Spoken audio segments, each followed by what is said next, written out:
type of chemist. Oh, sorry. Are you okay? You're good. Okay. Are you okay if I You're good. record this? You're good. Okay, Yeah. cool. So let me see if I'm technologically savvy enough to share my screen, and hopefully y'all can see that. Yes? Yeah. Okay.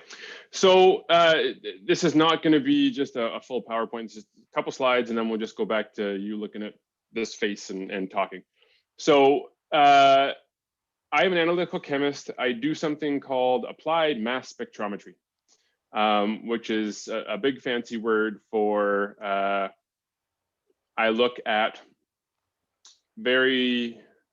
single compounds. So one compound. I don't know what you guys have covered. So what grade am I talking to? Actually, that would be helpful.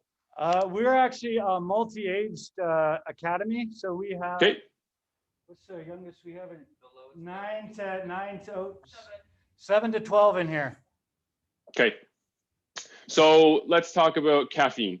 Everyone knows caffeine, it's in coffee. That is a single chemical. So mass spectrometry, we can take caffeine and we can look specifically at that molecule of caffeine in a drink, in a piece of chocolate, in a coffee bean. We can really specifically isolate that.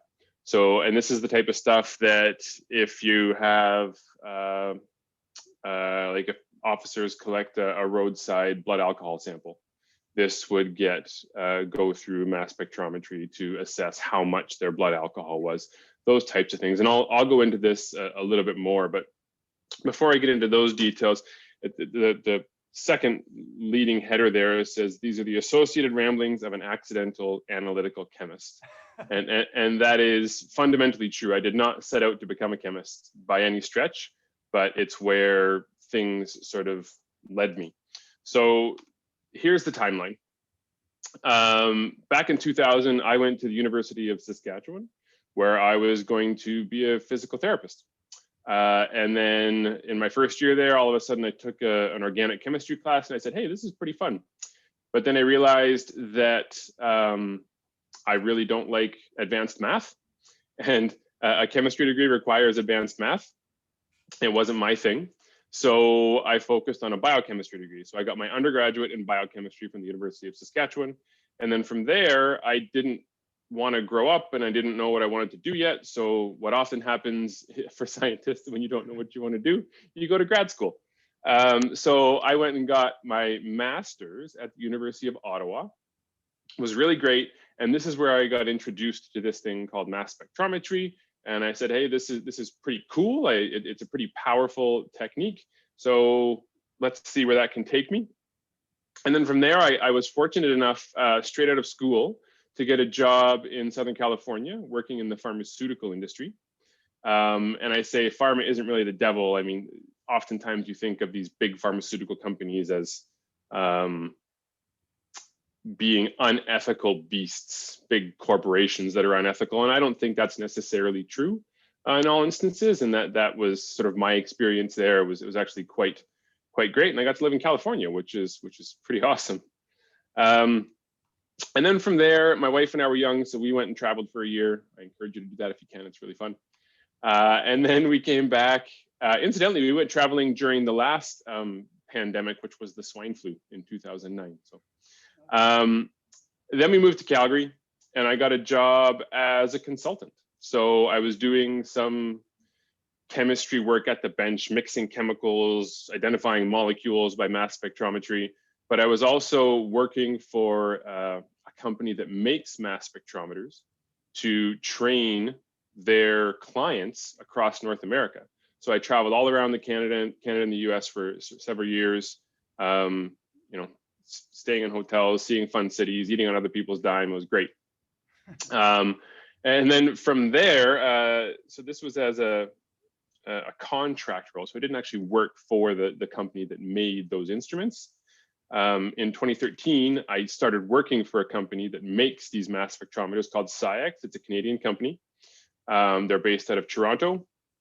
And this was a fantastic job. Oftentimes, as analytical chemists, the biggest pain is what's called sample preparation. So I'm going to be talking to you in a little bit about grapes and wine. but you can't just take a grape or a wine sample and put it into your instrument. It would destroy your instrument. You have to take that sample and prepare it in some way to isolate the things that you're interested in. And that part is really painful.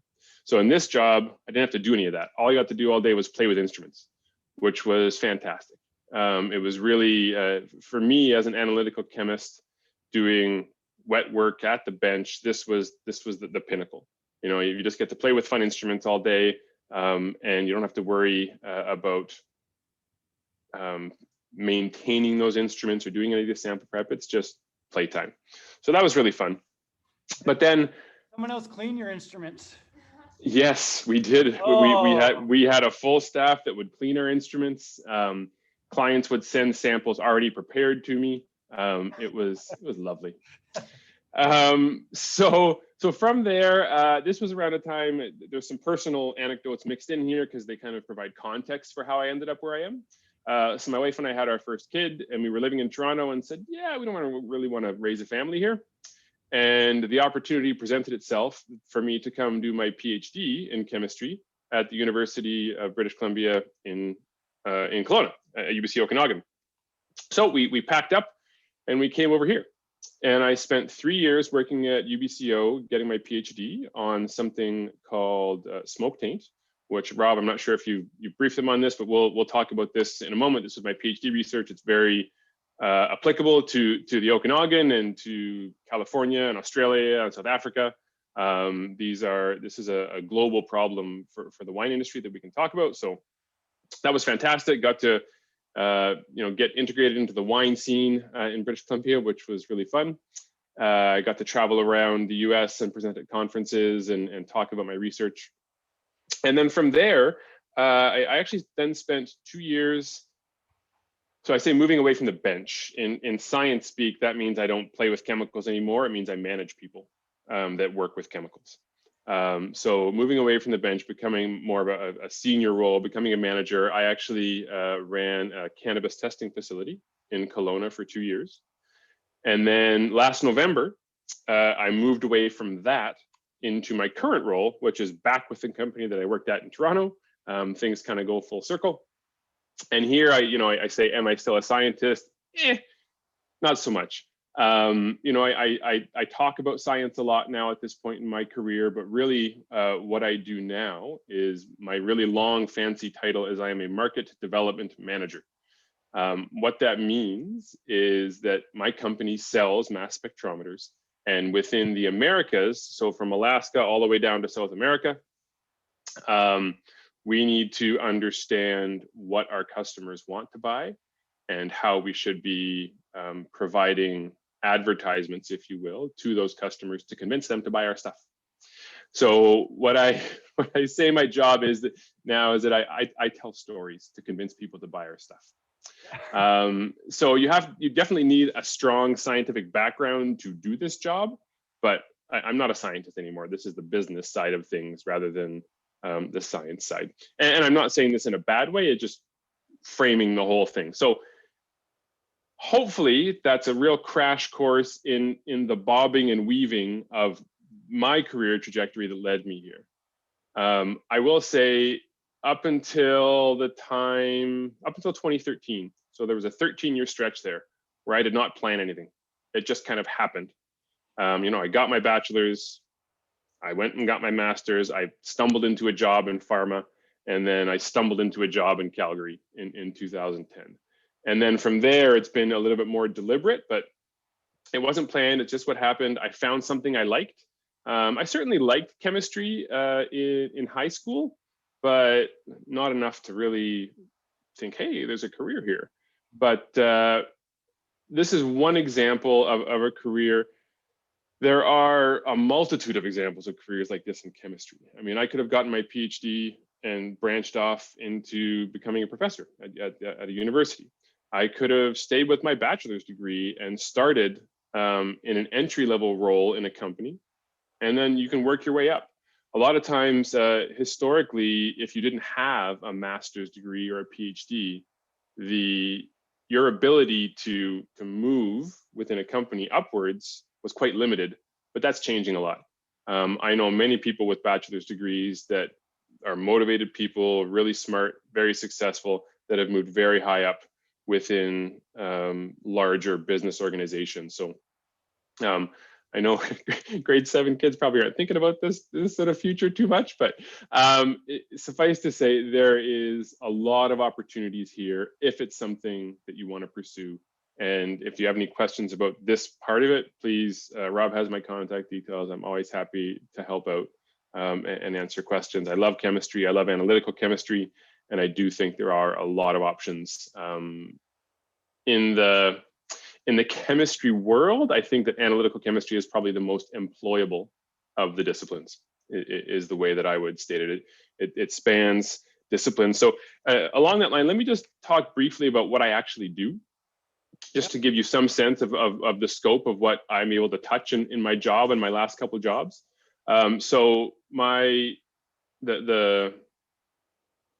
the things that I'm interested in cover food, they cover the environment, and they cover cannabis. So quite broad things. And then within each of these, there ends up being similar things that we look at. So across all of these, we're interested in pesticides, right? So chemicals that are applied to plants or put into animal feed that can potentially make it into humans. So fundamentally, that's about monitoring human health, both in food and the environment and cannabis. You have things like heavy metals, which would be things like arsenic and lead, things, again, that you don't want to be eating. So those are the types of things that we're looking for. And often what we have to do is do all this in the framework of what governments say we can and can't do. So if you take cannabis as an example, you're allowed to have a certain number of pesticides at a certain concentration in your cannabis. Anything above that, and the government says you have to burn that crop, you can't sell it. So there's a lot of legal implications for the work that we do as analytical chemists. I'm going to stop the presentation there and just come back to me talking. Is there any questions about that little bit, as far as everyone's super excited to become a chemist now, obviously, but. Yeah, I'm a bit curious, like when you're looking at, so the instruments that you sell, I guess there's all kinds of different ones to break down different types of, to look at different types of compounds, or like different industries, depending on what you're looking at, would be a slightly different instrument that you would be selling? Without getting too deep down that rabbit hole, yes. Yeah. The differences for my particular company, at least, focus more on the sensitivity of the instrument. So we range from looking at things in it's called 1 part per billion. So that's like a cup of water in a swimming pool, 1 part per billion, all the way down to a lower level, which would be 1 part per quadrillion, which is 1,000,000 times lower than the 1 cup in a swimming pool. So, and that's just about the sensitivity of the instrument. So we're talking very, very small concentrations here. How big are the instruments, or just to get kind of an idea of what would these things, what would they look like, and what would the costs be? So they are bigger than a loaf of bread and smaller than a car. It depends a little bit. No, they're about a 3-foot cube, give or take. And so they do sit on a bench. And then the costs can, in Canadian dollars, I guess, would be most appropriate, range from $200,000 to $600,000. Okay. Yeah, so this is very expensive equipment, but it serves very clear human health and regulatory purposes. There's all the government labs in Canada run this equipment. All the testing labs run this equipment. It's a necessary expense. Mm-hmm. And you know, the $600,000 stuff is really the brand new cutting edge stuff that's coming out. But the more workhorse stuff we sell is probably around the $500,000 range. Yeah, it's expensive. Wow. Yeah. So I think that answers your question. Yeah. Any other questions, gang? It depends on the instrument. They are healthy. Yeah, and then when you're looking at like pesticides and things that are used on cannabis and used on grapes and used on that, is that all of those numbers are determined by the government? It depends where you are, but yes, if we're talking about Canada, yes. So in Canada, the Health Canada sets all the limits for cannabis, and it would be the Canada Food Inspection Agency that sets all the limits in other food commodities. And then it would be Environment Canada that sets the limits, for instance, in drinking water or things like that. One of the, just tangentially, I wanted to mention this. I don't know if the students have heard about the fact that you're not supposed to be swimming in Wood Lake right now, up by Kalamalka Lake there. Oh, yeah. I guess that's south of you guys. So the reason for that is that in Wood Lake there's an algal bloom. So algae are growing in this lake at levels that they shouldn't be. And the issue with that is that those algae produce a chemical, a class of chemicals, I guess, called microcystins. And they release these chemicals into the water, and they're actually quite toxic to humans and animals. But that's the reason why if you see a big green lake, sometimes they're called blue-green algae. So the mat of algae can be a little bit green, a little blue. Just don't go in. It's not a good idea. So that's the Interior Health Authority. They would have tested that water and used a mass spectrometer to identify the fact that there were these microcystins in there at a concentration that says, hey, you guys shouldn't go swimming in Wood Lake until that algae clears out. Cool. So let's talk about grapes and wine, I guess. Yeah? Sounds good. Okay. So my PhD was in something called smoke-taint. And if we just look at it from the highest level, what this is obviously, you're all familiar with the forest fires that we have here. And because of the timing of those forest fires, and when the wine grapes on the vine in the vineyards, where they're at in their maturity, when the smoke hangs around those grapes, the grapes actually take up chemicals from that smoke and they concentrate them inside the fruit. And just let me back that up. So they take it into the fruit and they concentrate these chemicals from the smoke, but they don't leave them alone. So if you think of this chemical from the smoke over here, the grape then takes sugar, one sugar, and it attaches it to that. It chemically bonds it to that chemical from the smoke. So you have this thing that you can no longer smell. In the smoke, you can smell it, right? It's in the air, it's volatile, you can smell that. When it's bound to this sugar, you can't smell it and you effectively can't taste it. So you can go out to a vineyard where there's been this smoke exposure and you can taste the grape and you wouldn't necessarily notice anything. But when you make the wine, not only does the wine then contain those compounds from the smoke, but it takes that sugar, the yeast in the fermentation process will break that sugar off. And when it doesn't have that sugar on it, you can smell and taste this chemical that came from the grape, from the smoke. And typically what you see, so this is then called a smoke-tainted wine.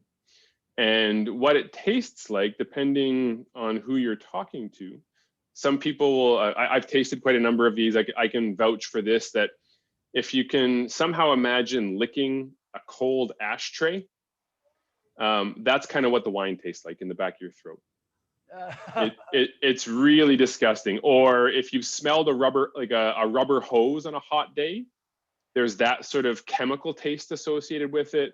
Burnt tires, bacon, which may be a more, depending on what you like with your wine, cold ash, ashtray, chemical, these sorts of flavors associated with it, they're just not good, right? It spoils the wine. Nobody wants to pay money for wine that tastes like that. Some creative And so, say again. some creative new names for wines, eh? So it's funny you mentioned that. There are some producers in the valley that have tried to make lemonade from lemons. There's Fairview Cellars down in Oliver area that released a vintage called Fumé Franc. So Fumé being French for smoke, and Franc being a Cabernet Franc. And this wine was most definitely smoke tainted. I think it tasted like garbage. But with clever marketing, he sold it for $40 a bottle. Oh. So there's that. And then the Hatch over in West Kelowna also released a wine that they called Smoke Show that was smoke tainted. And that same vineyard also had a bunch of wines from that same year that they didn't say were smoke tainted, but were definitely smoke tainted. So it's an interesting problem, because if you took, none of you guys are supposed to drink. So Rob, you and me get into a room and we both taste a smoke tainted wine. Our capacity to identify that smoke taint is different. Everybody tastes things differently.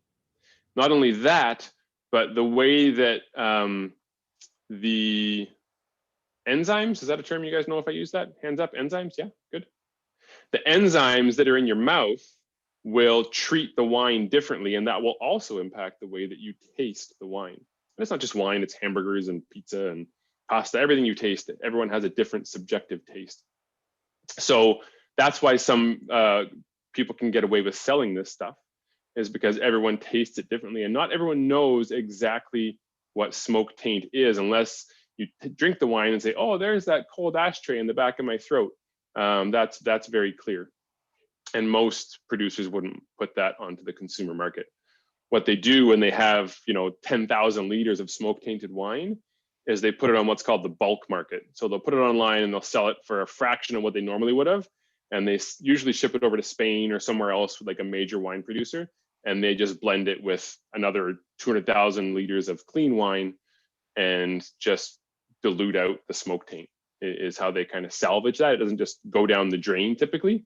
They'll sell it at, usually an operating loss, but it's not a complete write-off for the winery in question. So dilution's the solution. We've talked about that. Dilution is sometimes the solution for this.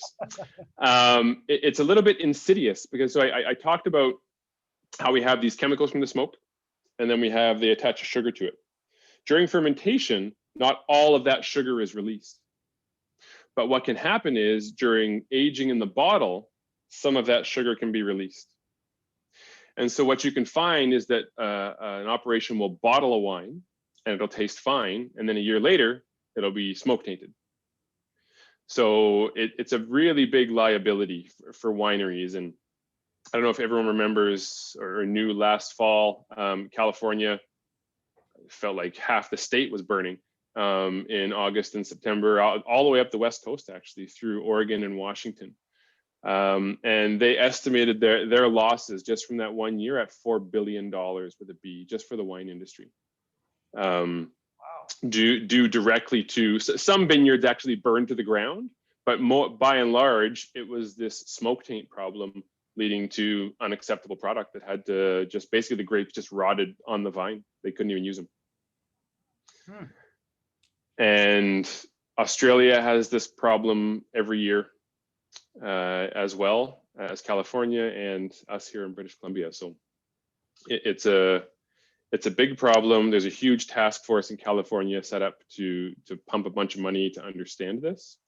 And as a chemist, where I was coming from it was from a standpoint of how do we use mass spectrometry, so that the tool that I love, to characterize those grapes that have this problem, and how the characteristics chemically in the grape carry through into the wine, and then how that relates to how we taste and smell that product. Mm-hmm. So using analytical chemistry as a tool, we can understand these real world problems at a very deep level. And that's what I talk about when I say applied mass spectrometry. It's not doing basic science research. We are taking a tool, a mass spectrometer, as a measurement tool and applying it to a real world tangible problem to help provide answers or understanding towards solving that problem. So what's the big question then? Is this we don't fully understand the process of how it changes in the bottle, or we do understand? Like what are you trying to solve? Like what, if you find something out and then maybe try to reverse it, I guess. So I think there's three streams. One is what are the causative compounds that are leading to this, and we know a little bit about that. If you guys enjoy, barbecue meat or smoked meat, it's the exact same chemicals in those smoked products that you might like beef jerky or something, that are causing these issues in the wine. So we know a little bit about that, about the chemicals in the smoke. The questions that remain about what does the grape do to that chemical, and there's several different streams there, one or two of which we kind of understand, and one or two of which maybe we don't really understand. So that's part of it. The other part is, can we, with that knowledge of what is happening to the grape, can we somehow protect it during a smoke event? The short answer is no. I don't think you can protect it very well. We've tried a lot of different, during my research, we tried some stuff. Australia has done a lot of work on this. And if you think of the scale of that problem, right, you have hundreds or thousands of acres of vineyards in British Columbia alone. How do you protect them from smoke? You can't have a giant fan blow it all away. You can't just sprinkle water on it with an irrigation system and hope to correct that problem. So that's a pretty gigantic challenge. So the other side is, can you remove it from the wine? And there's been mixed success with this. And that's kind of an ongoing thing. One thing that I had looked at was, can you add things to the wine to mask the taint problem? So think things like, can you add vanilla to the wine to mask that smoke problem? So again, using chemistry to solve a problem, right? Vanilla is something we all know and can identify by taste and smell. You put it in wine, and yes, it does mask the problem, but then your wine tastes like vanilla, which is maybe desirable a little bit, but not like a smack you in the face sort of vanilla. So yeah, so those are the different aspects, and really, again, mass spectrometry in various forms touches each one of those avenues, because if you have some sort of strategy to protect the grape, you have to test that hypothesis. And the only way to do that is to quantify what's happening in the grape, and you do that with mass spectrometry. And then if you're doing something in the wine to remove things, again, you have to quantify what's happening there. So at every point in the game here, analytical chemistry plays a role, and not just mass spectrometry. Wineries themselves do analytical chemistry. Most wineries will have a rudimentary chemistry lab where they test for things like pH and sugar levels during fermentation, things like that. Those are more simple chemistry techniques, I guess. As a chemist, we kind of call it bucket chemistry, right? You just take a big bucket and you mix stuff together and see what happens. But so yeah, even dairies will have rudimentary chemistry operations as well to assess milk quality, things like that. Huh. Yeah, so that's the nutshell. I didn't want to. I mean, I spent 3 years doing this stuff. I could talk for hours about it, but I didn't want to go too deep down the rabbit holes here, just because I know we're dealing with a broad set of grades. So no, that's super interesting, and you can see how, like, when you start looking at what you're doing just with grapes and breaking it down, and how you said you have to quantify it at each stage, and just how analytical chemists, like how they'd be used in anything to do with the food industry, right, or picking up trace chemicals or anything like that. So that's interesting. Yeah, so in my company, we deal with food, environmental, cannabis, forensics, toxicology, pharmaceutical, academic research, like the whole whole world is touched by analytical chemistry in some way or another. And they don't even teach us very well in university, to be honest, about what you can do with a degree in chemistry. So it's good that you guys are getting some exposure to this early on, and I hope that universities change that sort of address that gap, because it can be a little bit daunting to go into a career in science without knowing what the heck you're going to do. And even looking at kind of at your story, it sounded like you chemistry was okay, but no one ever sparked, that interest that like, hey, this is what you could maybe do with chemistry. Not at all. Nope. And it was even the spark that did happen was my own in first year, where I looked at organic chemistry and said, hey, this is pretty cool. Maybe I should look at this a little bit deeper.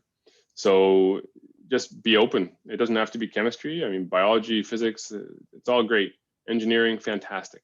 The applied sciences are very employable, and there's a lot of different tracks that you can take. It's not just being a beaker geek in a chemistry lab, mixing chemicals for pretty colors. That's part of it. But there is a lot of really cool, engaging stuff you can do, and whether it matters or not, you can get well paid to do it. If you hone in on the right career tracks, it can be quite rewarding on many fronts. Now with these vineyards, and fire seasons being unpredictable, do they get insurance, or how do they keep in business if they? Mm-hmm. So there is. I can't remember the name of the department right now in BC, but there is a BC crop insurance program that will cover smoke taint damage. So what they have to do is they have to get proof from a testing lab that their crop is actually smoke tainted, which is kind of a little bit loosey-goosey in terms of how you do that. But the trick is that if they get the claim, they actually have to cut the fruit and leave it on the ground, because they had instances of wineries double dipping, right? Claiming that their fruit's tainted and then still fermenting it anyways. So you have to send pictures to your adjuster of your fruit rotting on the ground, and then you'll get paid. And they can get additional insurance, which is quite expensive, which would be wine insurance. So for the crop insurance, as soon as you pick the fruit, it's not a crop anymore. You're not eligible for insurance. So the flip side is getting the wine insured, but most people don't do that because of my understanding is it's quite expensive. So there is some recourse.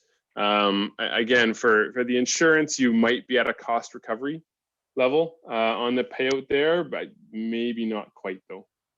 So you still be at an operational loss if you do have a smoke event. And look, the fact is, the Earth isn't getting any cooler, and it's not getting any wetter in these regions, right?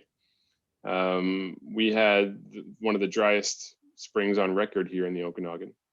So I'm fully expecting, not to be a negative Nelly, but I'm fully expecting there to be burn events, significant burn events happening this year. And that's just the reality that the wine industry, as one aspect of climate change impacting, our everyday life. That's just one example of how climate change is impacting the wine industry. Wow.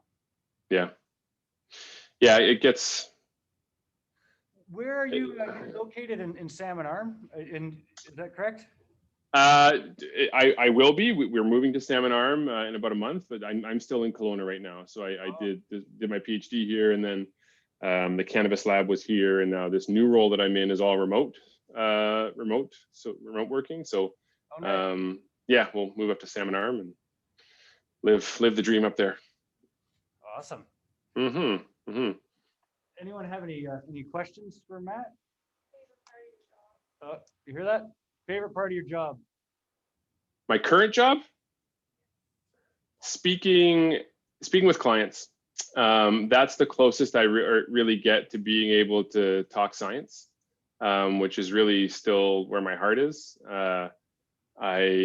I like talking about instruments. I would love to be able to get into the lab again and tinker with instruments. It's not my thing. So speaking with clients, understanding what they're doing. Our clients are doing some really cool stuff with our equipment. And it keeps me going to be able to talk to them once in a while and just know that there's people doing cool science out there with our kit. Cool. Mm-hmm. Yeah.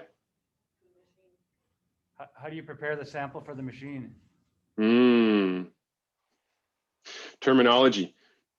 Machines do work, instruments measure things. It depends on the sample. So for instance, for the grape samples, what I would do in that instance is a fancy term, I would homogenize them, which means I put them in a blender. And then I would centrifuge them, which means to spin them in a circle really, really, really fast. And then basically all the solids collect on the bottom of a tube, and I'm left with a liquid on the top.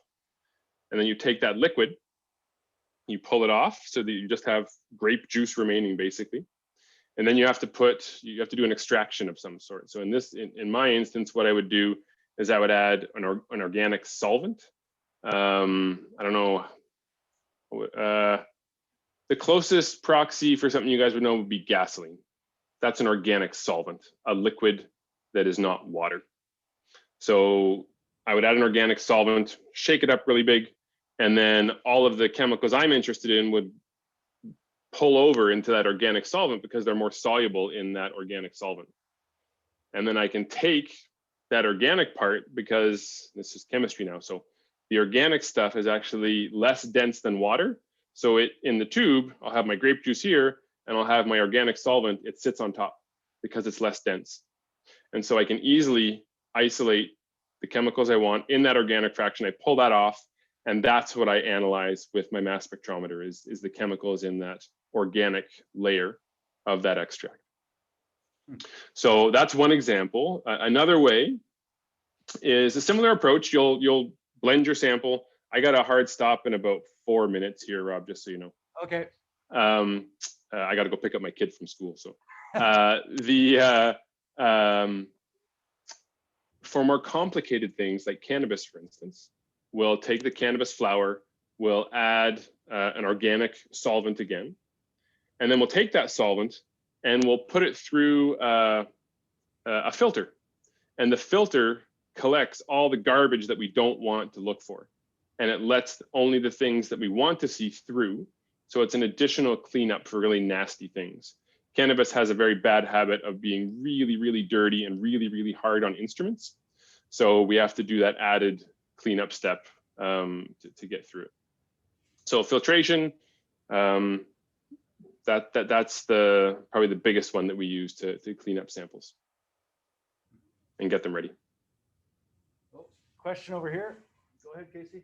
Yeah, about that the wood lake thing, you said it's like harmful to humans and the animals, and what does it mean for the life in the water, like the fish and everything? Yes, it can be harmful for fish as well. To be honest, that's actually a really good question. Usually the indicators that I've seen is honestly, it's usually dogs or something dying. You know, someone's dog goes and drinks water and then they get really sick and die. And then the health authority will come in and assess that water. I have not seen, I know there are some algal toxins that affect aquatic organisms, but I don't know specifically how. I mean, I haven't seen reports of fish die-offs, so it might depend on different organisms process things differently, I guess is the way I would say. And the fish may be able to process that toxin differently than land creatures like us. What if you're able? What would happen if a human were to eat another animal that got affected by the algae stuff? Or biomagnification. Does it go up the food chain? Yes, that's exactly it. And this is a real problem. There was a really interesting story that came out about 3 months ago of this exact sort of thing, where there was a huge bald eagle die-off in, I don't know, somewhere in the US, I can't remember where.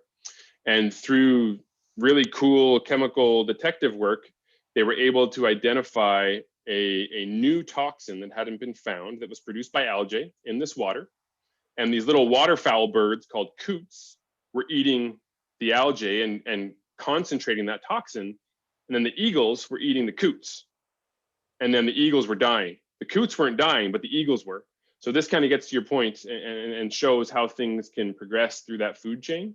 And as the pinnacle species, those eagles were getting neurological symptoms from these toxins, and they were dying in alarming numbers. So.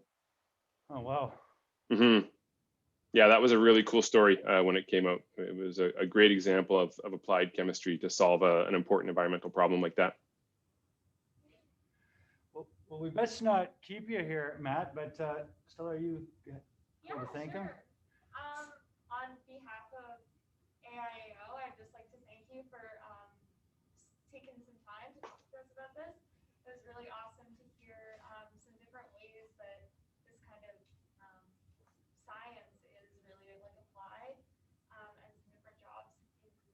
So thank you.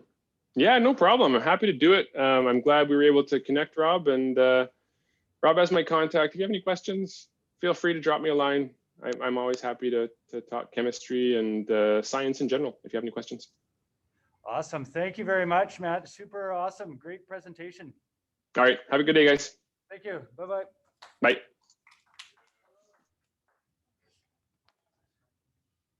What do you guys think? Pretty engaging dude. I thought it was gonna be less engaging than that. Well, he really explained it well, right? Like how like how things kind of combine, kind of layman's terms, and the sugars and the taint. Cool.